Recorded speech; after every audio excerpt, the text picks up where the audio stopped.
Hello and welcome again to Oscar Mike Radio. My name is Travis, Marine Corps veteran and your host. Oscar Mike Radio is co-produced with Sinister One Productions. What's your podcast doing? I want to thank my sponsors, Joyce Asek of Asek Real Estate, Danielle Rocca with Echo 6 Creations, and my supporters, Case on Shaving Company, Fight Camp, and Exceptional Parent Magazine. One of the things that I discover and have discovered during Oscar Mike Radio is just how much I don't know about the veteran experience, about things like PTSD and MST and other things like that. And I welcome every opportunity to learn and share with you. My next guest embodies that. I want to introduce Dr. Carla Stumpf-Patton with TAPS. And it's just a very special show for me because I'm getting to learn from someone who lives this every day. Doctor, welcome to Oscar Mike Radio. Thank you, Travis. It's a pleasure to be here, and thank you for allowing me to be a guest and talk about this important topic. We're going to get into the whole breadth, or try to get to the whole breadth of what this program encompasses.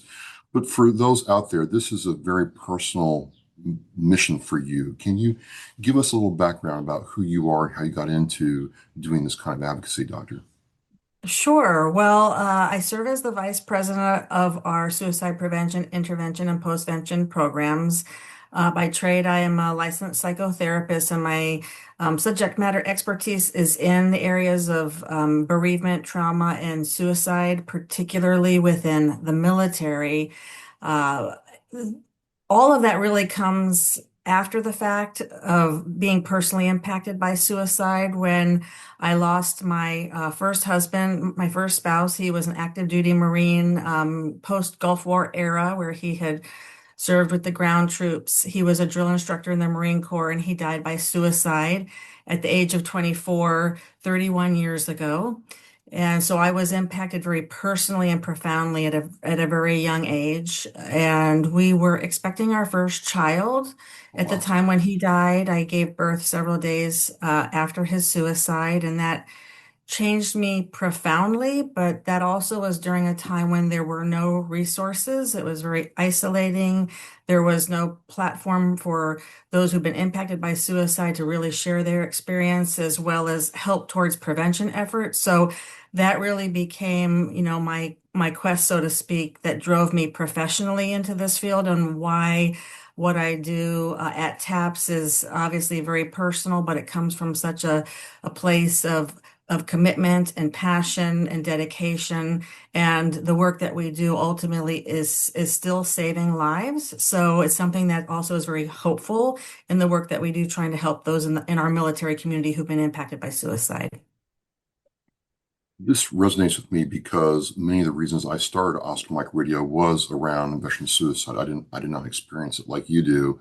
My first real exposure to suicide and its consequences was in the Marine Corps League, when we would go and do burial rituals for veterans who had committed suicide. And it left me very conflicted because I didn't understand, why this was happening at this level and this rate. And I didn't know what to do, Carla. And I started this journey of trying to learn how to advocate effectively for it.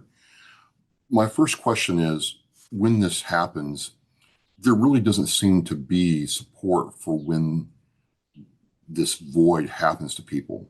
And that's the first thing I notice is this event has happened. There's severe loss and a lot of feelings around that. But a lot of people ask me, well, what's next? What do I do next? And that's where I stumble is, am I common in your travels and journey, or is this something that TAPS can help me answer?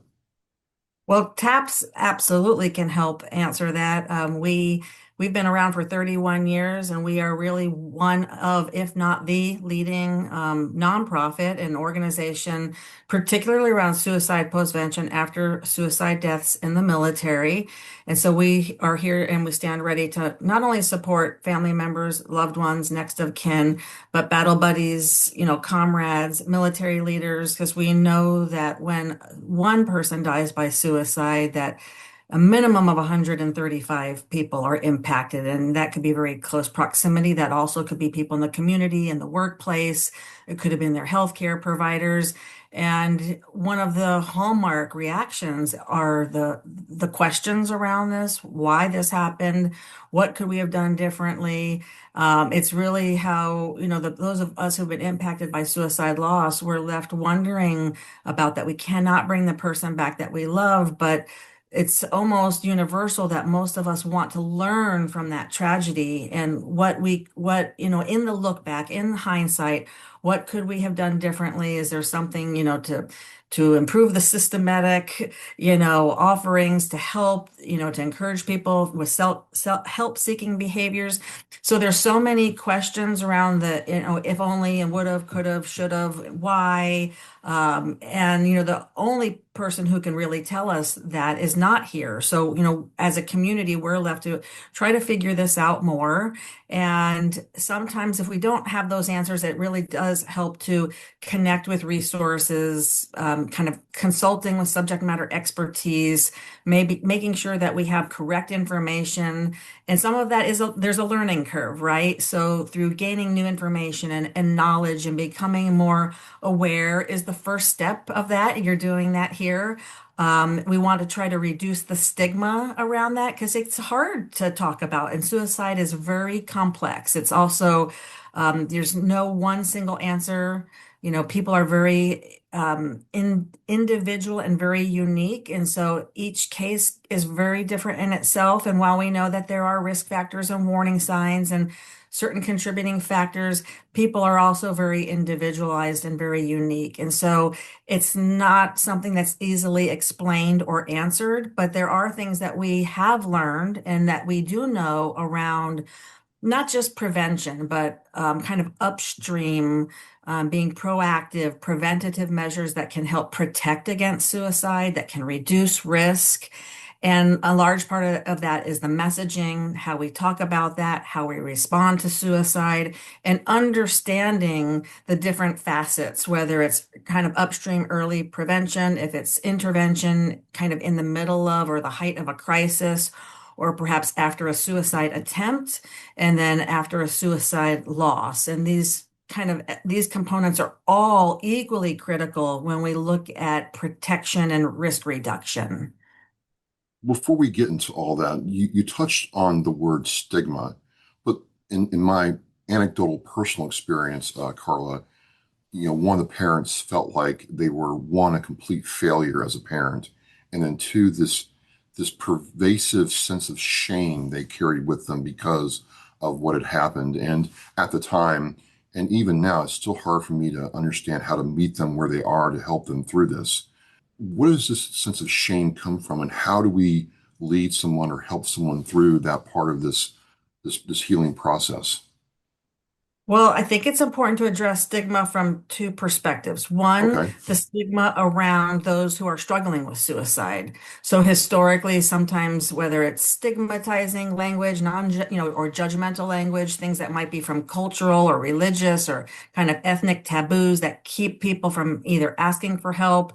It could be the stigma, within our military culture, if I ask for help, I might be viewed as weak, or less than, which is, it's completely the opposite. When asking for courage and seeking help or asking for the help is courageous, right? It's difficult to do that. And then there's also the stigma for those who have been impacted and family members, loved ones, friends. And sometimes that stigma is self-imposed, what we kind of put on ourselves. And sometimes it's from the society around us who unknowingly might think, well, you were their wife, you were with them every day. Why didn't you see it? Or why didn't you know more? And again, kind of like the why, and sometimes finger pointing, blaming, shaming, whether it's at ourselves, whether it's, at the systemic issues, if it's at another person, organizations, because we all are wondering, why didn't somebody notice? Why didn't somebody do something, to help or to intervene? And many times for those of us who've been impacted personally, we do that ourselves too. Why didn't I? notice? Why didn't I, see the signs and do something more, or do something different? And even in cases when those of us may have done all of that and we tried at, with our best efforts, it's still very hard to grasp and understand, the concept of suicide. So stigma in itself is also a very large topic.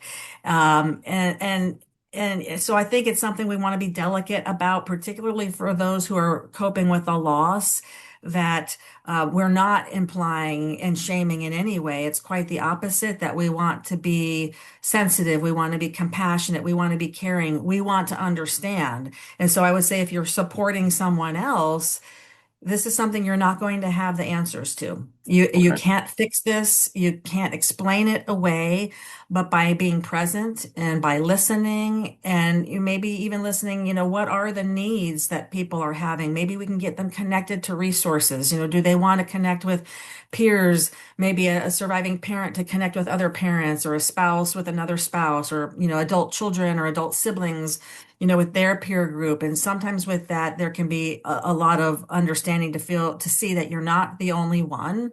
And sometimes it might be connecting to resources to gain that deeper understanding, and maybe to even understand more about the complexity of suicide and some of the contributing factors that, because oftentimes people want to have a deeper understanding. What was either my loved one or the person who died, what was it, to the extent that they were experiencing that it got so bad that this was the only solution in that moment, that they saw as being able to solve the problem at hand. So and correct me if I'm wrong here, I hear that there's going backwards to forwards. There's the postvention, the intervention, and the prevention aspect. Is there another phase we need to be mindful of when talking about suicide? I think really, when I explain it and I try to break it down, because it is very enormous and complex, I look at kind of those three particular components, if you will. Of course, from a postvention perspective, that usually refers to either after a suicide attempt or suicide death. After a suicide attempt, which, there's interventions that happen then as well. It's still a very high risk time. So we want to make sure that we're still offering really good, competent kind of post intervention care. But really, when you think about the facets of kind of what you said, kind of postvention, which is after either an attempt or after a death, intervention is usually in the middle of or during either, an emotional crisis, extremely stressful times, or suicidal crisis. And then prevention really being more kind of upstream, if you will, more proactive, preventative around education and awareness and the things that we want to do before, ideally, a crisis emerges, which we're looking at increasing protection factors and risk reduction and increasing safety. But I think the important thing to think about or to understand is how they are all very closely interrelated. And so many times people might view postvention after a suicide death as grief and loss support, which it is. However, it's much more expansive than that. And so if I could kind of convey a message, we lead with how postvention has to be incorporated into any suicide prevention strategy, because how we respond after a suicide loss, with the services, the care, the outreach, the support, is critical for future prevention efforts. And I'll explain why, because we know those who've been impacted by a suicide death are at increased risk now themselves for either mental health issues, substance use and abuse issues, suicide thoughts and suicide behaviors, particularly around the fact that the loss is very traumatic in many cases, unexpected. It could be very graphic in details, graphic in detail. And these are the things that increase someone's risk. So when we can provide immediate care when they've been impacted, we drastically can reduce that risk. So when you think about our military community, whether it's active duty, whether it's in the veteran community and our military family members, when they've been impacted by a suicide loss, we know that they can be at increased risk. So how we respond, ideally with very quick, competent care, we're always looking at creating safety and reducing risk. So you can see how it ties right back into being preventative for future efforts that will help save lives. I wanted to bounce something off of you in this vein then, because I'm not a clinician, I'm not a licensed social worker, I'm not. But I play video games. I'll admit that freely, and I'm playing either Destiny or Call of Duty with my buddies, and we're sitting around talking one night, and it's like, one of them said, "Hey, I used to feel lonely until I picked up my controller again and started being around you all." And that got me down this little rabbit hole. And there's a VA report, and I'll share it with you after the show. I'll email it to you if you want to see it. But it talks about how loneliness and suicide are related. And Mhm. just unscientifically, it's like, maybe that individual I was playing with found that by coming in the lobby and, busting each other's chops and talking with each other, he didn't feel lonely. And I don't know if it's talked about enough, but I'm just asking you, uneducated literally in this regard, does loneliness have is a component of suicidal ideation, doctor? Absolutely. Okay. That can be what we might call like a contributing factor. It Okay. can be, a risk factor. And when we kind of look at that a little bit more in depth, let's think about that for a minute. We know that kind of either social isolation or just a sense of loneliness, maybe loss of community, loss of connection, where somebody is feeling this lack of belongingness, a lack of connection. We know that is a key contributor in risk for suicide. And so instinctually, what you just said, you're spot on. When we can foster a sense of connection, of belonging, a sense of community. And if you think about in our military, community, while people are active duty, they have a much stronger Yeah. sense of that in many cases. But why the separation out from that can be one of the most difficult transitions. And, the sense of community changes. You might not have the same amount or frequency or intensity of connection and sense of community. So there is no interaction or person that is too small to play a part in this. So whether it's connecting over a video game, if it's a hobby, if it's something in the community, when you can foster a sense of connection and help to reduce that sense of isolation where somebody feels now a human connection. You might not even be talking about, the word suicide per se, but you're helping to foster that sense of connection. We know that that can be a protective factor, something that can reduce risk. And so for the person who might be struggling with suicide thoughts, or maybe not yet, but still feeling a sense of kind of isolation and loss of connection, that can be a tremendous help. And I would say the same could kind of transfer over when you think about those in the what we would call either survivor community or suicide loss survivors, those who bereaved by suicide. That same sense of isolation can still feel very lonely, very debilitating, very kind of like this dark pathway, because how am I going to get through this? I feel like I'm the only one. And I can tell you with my loss, it was very isolating. It was a long time ago, 31 years ago, myself, my family, my husband's family, we all felt that sense of isolation. And, that was at a time when the military did not talk about suicide. It was a very different time. So the part that I'm very hopeful about today is that has changed. It has changed tremendously. We're talking about this conversation, and there is countless programs, organizations, podcasts addressing this. There's money going to this. There are positions as suicide prevention coordinators. There are, suicide prevention departments and organizations when that never existed. So the fact that we're talking about it and trying to offer community, the sense of community where people can connect is tremendous. And then the same for those who've been impacted by a loss, where they too know they're not alone. There are people who have been through this. It doesn't mean it's going to be easier. It's not going to take the pain of the grief away, but it can be a very helpful aspect to still feel a sense of connection. And I think our military community is a very powerful example of that. Whether people are currently serving or have served or they're military family members, we do have a very strong sense of community and how we are, that we are there for one another. We have each other's backs. And so I think, we can lead by example with that, with the many programs that are out there and the diversity around that. Maybe video games are not everybody's thing, but maybe they, might connect over sports or, other different hobbies, martial arts or whatever it might be, that they have something that there's options, right? That can help them to feel the sense of connection around what works for them.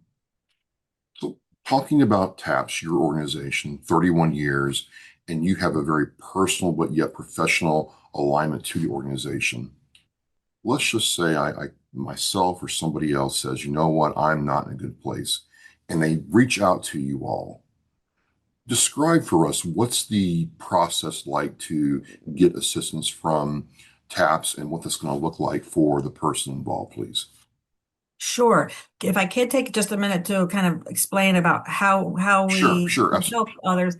We are primarily a peer-based grief support organization. So our primary mission is really helping all of those who have been impacted by the loss of either someone who is serving or who has served. So we support all relationships, beyond next of kin. We support, family members, grandparents, aunts, uncles, cousins, battle buddies, leaders within units who've been impacted by loss, anybody who has been impacted and needing support around that, including people that we often don't think about, maybe like fiancés and other intimate partners who they would not qualify for services or eligibility under some programs. So we're in that regard very inclusive. We respond and support around all causes of death, around all branches of service and all eras of service, and all duty statuses. So in that regard, if you have been impacted by a loss in any way or any sense, we are there and we stand ready to help with that. And because over 85% of us who work at TAPS are also loss survivors ourselves, we know as much as anybody the multitude of services and programs and needs that people may be needing. And so we have everything, as you had mentioned, what might that look like? We have a 24/7 helpline where people can call. And so I would say, even if you have not been impacted, but you know somebody who has, you can contact us immediately and we will immediately kind of mobilize our support, our services, our team around either responding to crisis, responding with outreach with peers and assessing what those needs may be. And so whether they, go onto our website and do an inquiry or they call our helpline, we will immediately respond with kind of addressing and meeting those needs of care. So, in a hypothetical situation, if there's been a suicide in the community, if it is somebody within leadership and they contact us, we will support leadership and hopefully get connected to family members and other loved ones. If it is in the community in the same regard, or if it's an individual who needs that care. And so whether it's casework assistance and navigating, funerals and burials and benefits and obtaining paperwork, if it is wanting to connect with others who understand, it could be, in the case with suicide, it could be around housing issues or perhaps maybe biohazard cleanup. If a suicide has occurred in a residence, it might not be safe for people to currently be residing there. And these are some of the very kind of delicate and very unique concerns that we know because we have had those experiences. But when we know what those needs are, we usually have programs and services to help meet those needs. And it could be somebody who's grieving deeply at 2 a.m. and needs to talk. Our helpline stands ready to support with that. If it is somebody who perhaps has not necessarily had a loss, but in the military community, if they contact us, We have strong partnerships in this community within the VA, within the DoD, and within every VSO in between. And so we will always do a very personal, warm handoff. If it is something that we don't have resources, or maybe it's beyond our scope, we know other people and organizations who would be able to meet those needs. So we will personally do that warm handoff to make sure that whoever contacts us is getting the support that they are needing. So primarily post-suicide support, but but at all aspects of the suicide, you can either connect somebody with a support system or interface for them to get the help that they need. Yeah, absolutely.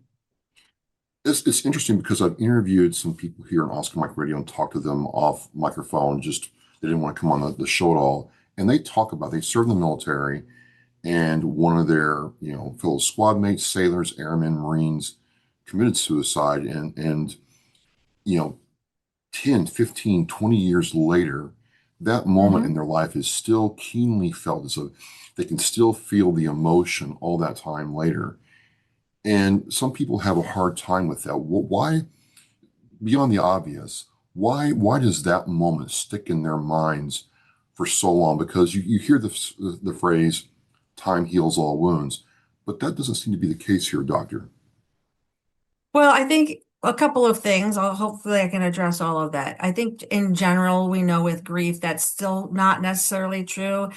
Time does give us the opportunity to reflect and have hindsight and to look back and maybe gain deeper understanding, even in our own healing and our own growth. But it really is the work that is done in that time, kind of what we might call like the grief work, right? Of really being able to process the emotions, connecting to peers, receiving the support, the services that can help. It might be counseling, grief support groups. There's a lot of things involved in that healing. But I think the other thing that what you're touching on that we talk about, particularly with suicide loss, is in addition to grief, there's a very traumatic sense here related to suicide. It could be the direct exposure to suicide. Without elaborating too much, I can use my husband, drill instructor, Sergeant Richard Stumpf. He was a drill instructor at the time at Paris Island when he died by suicide. His suicide was in the workplace. And on that day, there were hundreds of Marines and recruits who were impacted by his loss. There were people who did not know him personally, who were perhaps not grieving, but they were dealing with trauma. There were people who knew him who maybe weren't there that day and maybe had served with him, maybe not dealing with trauma, but grieving his loss. And then there were people both who were dealing with trauma and grief, myself, Marines, recruits, people who knew him, who were there, who were present. These are the things that can make suicide very complex, particularly when you add the element of trauma. So when you have people who, even in hindsight, if it's been 10, 20, 30 years and there's, maybe some sticking points, of course it's life-changing. You're never going to forget, not only we want to, this person, their life, their memory, but we also don't want them to be defined only by the moments of how they died, because there's so much more to, a person, their life, in this case, their service. But sometimes it can be so profound, particularly when there's a lot of these unanswered questions, right? Like I still to this day, I wonder like what could have been done? What got to the point where this was the only thing that in their mind that they saw as an option, and I would say for myself personally, maybe naively too. I mean, we were in our very early 20s, again, expecting our first child within days. So for myself, that was one of those things that I really struggled with, because I thought that wouldn't the thought of a new baby within 3 days, wouldn't that be enough to stop somebody? What we would think today as a protective factor. And these are just, an example of many of the questions that we are left with. And I think along the way, if we have support and resources that we can understand around suicide, it helps tremendously. For myself, I did come to understand that suicide in my husband's case, it was not about a lack of love. It was not about not wanting to be a new father, not loving us, or me loving him. It wasn't about a lack of love. It was about a measure of pain, right? So somebody who is suffering with extreme anguish, psychological pain, maybe physical pain, where in that moment they don't see any other option to escape the pain, right? Or they maybe thought that they are the burden in some way, people would be better off without them, without them being here. And so I think, as you ask that question, when we think about in that circle of people who are impacted, not everybody's always offered support or care. Or maybe they didn't have anybody to kind of process, unpack it, so to speak, talk about like all these complex emotions and questions. And if you don't have peers or somebody to talk about that with, it just kind of stays inside of you. Yeah. Those kind of questions and the things that people really either are stuck on or they kind of revert back to. And it can be debilitating. It can kind of lead to even kind of trauma symptoms. So what I would say around that is it's never too late. Even if it has been decades, it's never too late. And I would validate that too. This was something significant that happened in your life. If it was a loss or a person that you're grieving, and even, in their life and in their death, if it impacted you, it really kind of highlights the need of why it is so helpful to be able to talk about that and process that. And that is a way that then kind of processing those emotions, we can kind of learn and grow rather than feeling like we're stuck. Like I'm still back here. I'm still having the same thoughts. I'm still kind of like spiraling around these thoughts and kind of tormented or haunted by what I should have done or what I wish I would have done, as opposed to maybe learning ways to heal and grow, maybe learn from the tragedy, what we would kind of refer to as post-traumatic growth. I know that's So a big answer, but it's a really good question. no problem, no problem. And we're gonna, so listening to you, it seems like TAPS has this, process, if you will, to come in and triage and provide a foundation or stability for the situation, regardless, primarily on postvention or post-intervention, but that's your first and foremost spoke of the wheel. Then you help the person do the grief work, and then listening to you and understanding your life story, there is this aspect of post-traumatic growth. And I want to find out more about that because it's like you get the help you need, and what happens next. Mhm. And you've taken this very real pain that you have to feel and made something out of it. So how does the post-traumatic growth aspect of what you all do works, Doctor? Great. That's a great question too. Thank you for acknowledging that and asking that. And I would say, I think it's also helpful to think of how in kind of the same concepts could apply to in our military community too, right? Maybe they had a traumatizing experience and they're needing help for that too. So, you can kind of expand it into in a greater picture. But ideally, if we can meet people where they're at with that, with the safety, with the stabilizing those immediate needs, the things that are very unique concerns, maybe either urgent or emergent needs that we are assessing and kind of getting them support for, so that they feel there's trust, they're safe, that they're getting the care that they need, they're not alone. We're fostering that sense of connection, that in time, and I'm doing this in a very idealistic kind of fast forward speeding up, but we know that grief and trauma is not that way. But for the sake of this, I'm kind of just giving you an Yeah, ideal scenario, right? right. That when that Healing's not happens, linear, is what you're saying. absolutely, it's not Okay. linear. It's very fluid. Maybe it could be like 3 steps forward, 10 steps back. That is the process of like the therapeutic process. That's the healing process. It's not cookie cutter, it's not one size fits all, and it's not easy and it's not quick, as you had mentioned earlier. It takes a lot of work and effort, but that is when you will kind of see the fruits of your labor, so to speak, that by doing that work is really how we can get to that aspect of healing and growth. And so in terms of what we do at TAPS and our postvention model, that ideally the quicker that we can connect with people, the soonest we can do that, days, hopefully hours, days, weeks, maybe months, or if they come to us after the fact, we can kind of meet them where they're at. but we want to meet those needs. We want to then give them opportunities, the venue, the platform, whatever it might be, to process their grief, their emotions, their trauma. So they might be getting connected to professional care with counseling. Maybe they're needing some treatment around trauma.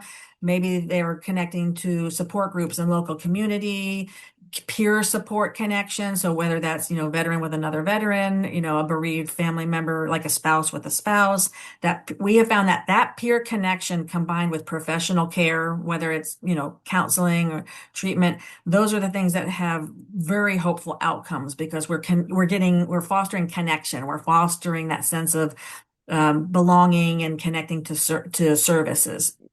And when that happens, we usually will see, another shift in people where they'll say, you know what, now that I look back and I see how, where I was at the time, I didn't know if I was going to, I didn't know how I'd make it through a week, let alone a month or a year. But, I went to a survivor seminar where I met other, our TAP suicide survivor seminar. I came to that event and I met people like me, or I went to a retreat, or I finally found a counselor who understood suicide loss, or, maybe they went to a program that we've worked with partners to receive help for their trauma symptoms. And they're starting to notice some glimmers or aspects of healing within themselves, right? And so there's another shift that can start happening when they start thinking about a more hopeful future ahead. They're, thinking about who am I now? What have I learned from this tragedy? Maybe they want to give back. There's a meaning making aspect here, a deeper sense of purpose, particularly when connecting to a community where they're not feeling so isolated. And that's when we oftentimes will have bereaved survivors who will say, you know what, you helped me so much in the beginning, or the services, or whatever that might be, that I want to give back now too. And so many times people then will become, a peer mentor themselves. And we have programs and trainings to help with all of that as well. And as we see many times in our military community, how peer connection is incredible.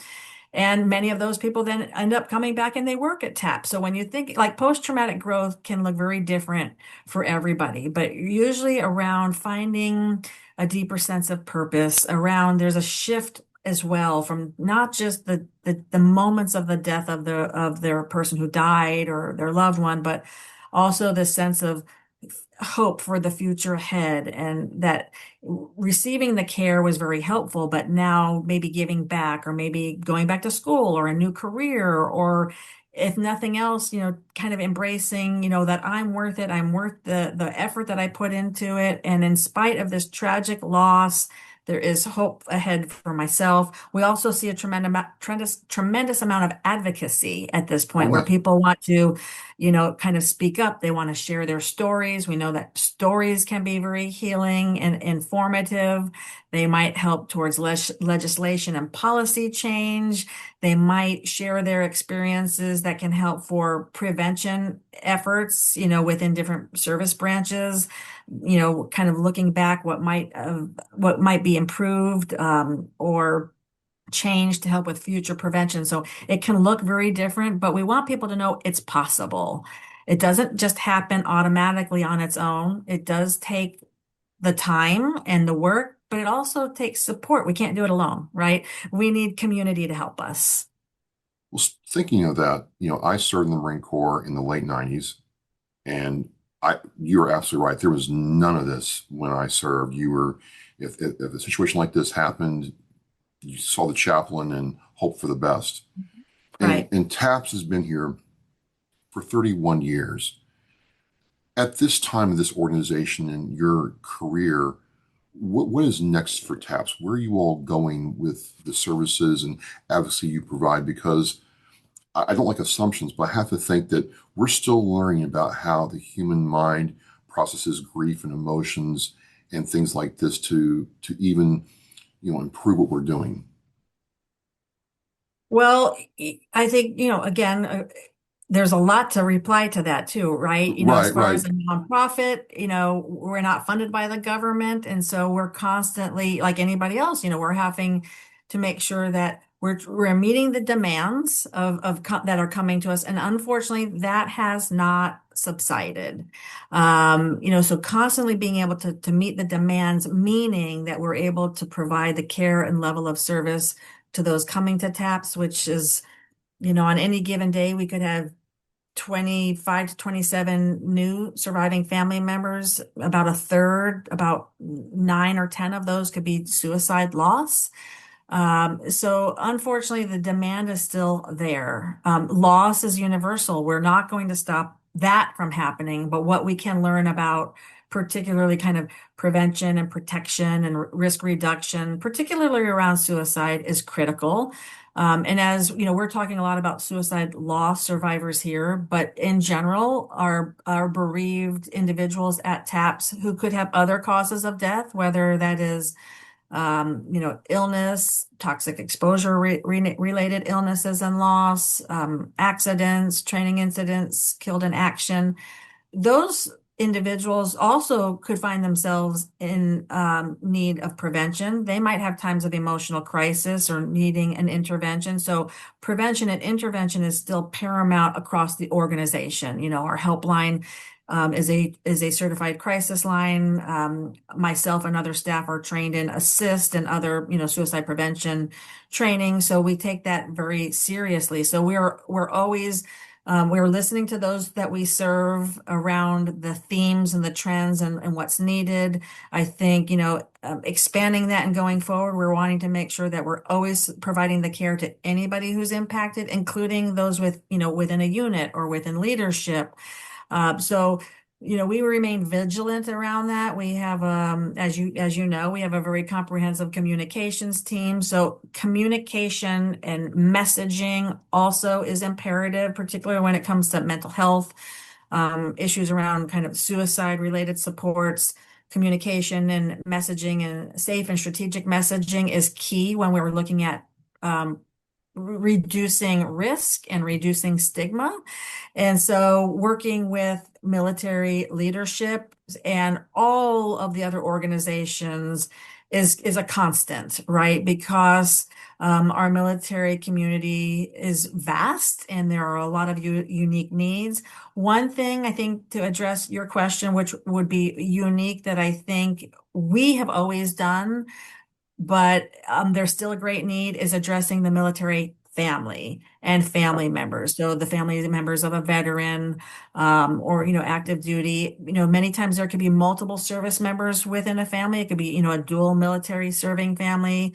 There could be family members who are still serving and they may have, grieved somebody who has died or died by suicide. But we also have the spouses and the children of those service members or of those veterans who also could be at increased risk. And one of the things that TAPS does that is very rare with other organizations is we respond to that as well. There are still resources out there to help, but they might be time limited or there might be eligibility criteria with other agencies or organizations. So in the case with suicide risk or in the tragic circumstances, if there is a suicide death of a family member, we need to make sure that we are supporting that service member or that veteran as well. And oftentimes that could be overlooked. And I think that is starting to change. We're starting to hear about the families, the military family members being involved more and more organizations that are meeting that. But I do think it's something to kind of keep an eye on to make sure we're not missing that. You're a nonprofit, so support is needed to do and advocate and help people the way you need to. How can people connect with TAPS, help, provide assistance, and support what you all are doing, Doctor? Sure. Well, our website is a great first stop for that. You can always call our helpline. It's on the website, and I think you probably will post it here, but 1-800-959-TAPS. 8277. But, there are a lot of ways to be involved. First and foremost, if you're somebody who's been impacted by a loss, please don't hesitate. We stand ready to help you with that. We have a tremendous amount of volunteer opportunities. We have, for those who are in the military community, whether they're serving or they've already been separated out. We have a military mentor program where people can become involved and volunteer at our events and mentor a bereaved military child at some of our TAPS events, which is very powerful, kind of reciprocal in the sense that you oftentimes are also helped just by giving back to others. And of course, those who in leadership roles can become involved. And, as far as supporting and donating, we have that on our website as well. So we invite you in any capacity to be involved and call us or check on our website, and we'll be happy to help guide you through the process. Winding down, Doctor, I kind of want to tilt this back to the personal just for a couple questions. Mhm. You experience this profound sense of loss, very real to you, and then you get involved and start with and work in TAPS. What's it like personally when you get to connect with somebody who's gone through the same thing, you've been through, and they go through the three phases, and then you see them really embrace their post-traumatic Mm. growth and find healing? What's that like for you, Doctor? Sure. Thank you for asking that. You know, I will never forget the feeling that I felt, particularly in those early hours and days and weeks of feeling so isolated and alone and uncertain and scared. And I remember vowing to myself, holding my newborn baby, I'm kind of going back sharing this story, but, not sure. I'm crying. I'm supposed to be embracing new life. The feelings were so conflicting and overwhelming. And I had so many questions, but I remember vowing to myself and to my newborn child that I had to find a way to survive this. And I didn't know how that would look, when that would happen, who would help. But if I could find a way through that in time, I would use my voice and my experiences, as well as my husband, who is not here to speak anymore, to either help those like himself so that lives could be saved, or those like myself who were impacted by that, so that they were not alone. And I really wanted to be a bridge within the military. I wanted to use these tragic circumstances to help, and I didn't know how to do that. And at that time, I was just well, I was going to say a young spouse, but then I was a very young widow. There was no voice at the table for that. No one was going to listen to me. That's really kind of what propelled me more professionally, because I knew I needed the education and the experience to be taken seriously.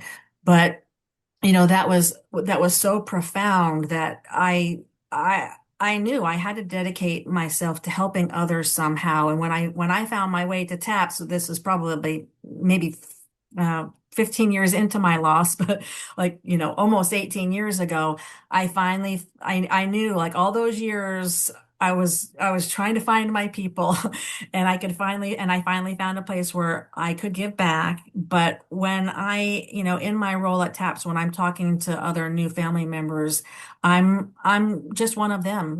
I'm Carla. I've had a loss like you too.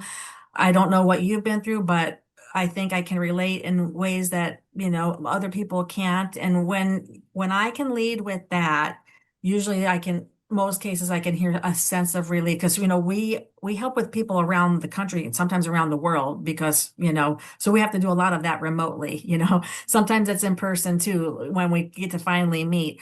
But there's a sense of relief. So leading with the peer connection is very powerful, because I can say, I've been there too, but you are not alone. You're And not not only alone. that, but I promise you that we will walk by your side and you are going to survive this. I think that same message can resonate with service members and veterans too when they connect to a peer.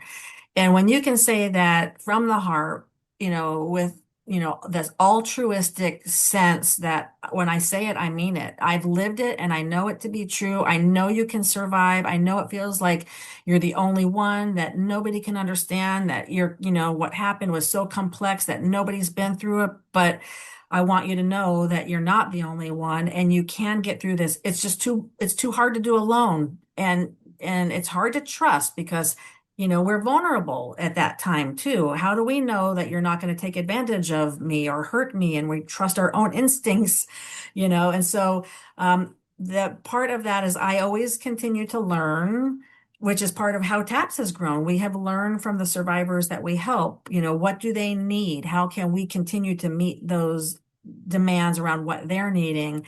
And I don't like to say rewarding because that sounds kind of selfish, but I would say it's a reminder about I'm where I need to be and what we do matters. And so when somebody says, like as you shared, like, I I didn't Would it, know if would I it, would would it still be be, here today, would it be, Yeah. just coin a phrase here, but would it be post-traumatic purpose? Well, the purpose is as absolutely a part of that post-traumatic growth, Yeah. having that deep sense of purpose. And it is very fulfilling. It is rewarding from an emotional perspective to feel like it's a renewal of purpose. This reminds me of I'm kind of steadfast. And maybe not everybody's going to take it to that extreme, or they might find their purpose in another sense. But you're absolutely right, because in the depth of grief and tragedy and trauma, you can lose sense of purpose. And so purpose in itself is yet another protective factor. When somebody has that sense of identity, the sense of connection, and a sense of purpose, we know that these things are very hopeful for the future. And so thank you for highlighting that. You're absolutely right. So I think a renewed sense of purpose, and hope, and a reminder, about what we do matters. Last question. I've seen it on the website and socials. Love lives on. I just want you to Mhm. close with what that means to the organization and yourself as we close out, Doctor. Sure. I think it's important, as I mentioned earlier, that while tragic and filled with heart-wrenching grief, that, our loved one's life is not defined by the moments of how they died. There's a life of service and love, and maybe before either they got sick or before tragedy struck. And so knowing that that lives on, that with grief, that love does not end. And I think that also says something about us as well, that the love for ourselves, the hope for our future can live on too. So I hope that that kind of leads with a sense of hope ahead, that, grief in itself does not stop love, and that can continue with our legacy and our actions. Carla, Dr. Stumpf-Patton, I just want to say thank you for sharing so openly and candidly about this very, real aspect of people's lives. The 22 a day is still there. It hasn't really gone down that much. And there's a lot of uncertainty, a lot of pain, a lot of suffering, a lot of worry during this time. And it's nice to know that TAPS is there. And I've learned so much, and I'll have a place to refer people if they go through this. I just want to thank you again for your time. Yeah, absolutely. Thank you for making the time and space to address this. We want people to know that in many cases, suicide is not inevitable, that there is help out there. With that help comes hope, and that sharing success stories about getting that help is a tremendous part of the conversation, for hope ahead. So thank you for highlighting that. Again, I am with Dr. Carla Stumpf-Patton from TAPS. My name is Travis with Oscar Mike Radio. This is all about learning how to help each other and help yourself. We appreciate your time. And as we say at Oscar Mike Radio, we're mission in flight. We'll see you next time. Every generation, every sacrifice. Our nation's service members have stood up for our freedom, our families, and our future. Now it's our turn to stand up for them. This year, you can honor their service in a deeply personal way by sponsoring a $17 Veterans Wreath. Each wreath is more than a symbol. It's a heartfelt tribute to the heroes who served and to the families who carry their legacy. Visit wreathsacrossamerica.org to sponsor a wreath today. This isn't just a wreath. It's a personal gift to an American hero. Thank you for listening and watching Oscar Mike Radio, where our active duty service members and veterans are in action and the mission is in flight. Oscar Mike Radio is an oversized load co-Sinister One production. If you are a veteran or know a veteran who needs help, please dial 988 and press 1 for the Veterans Crisis Line.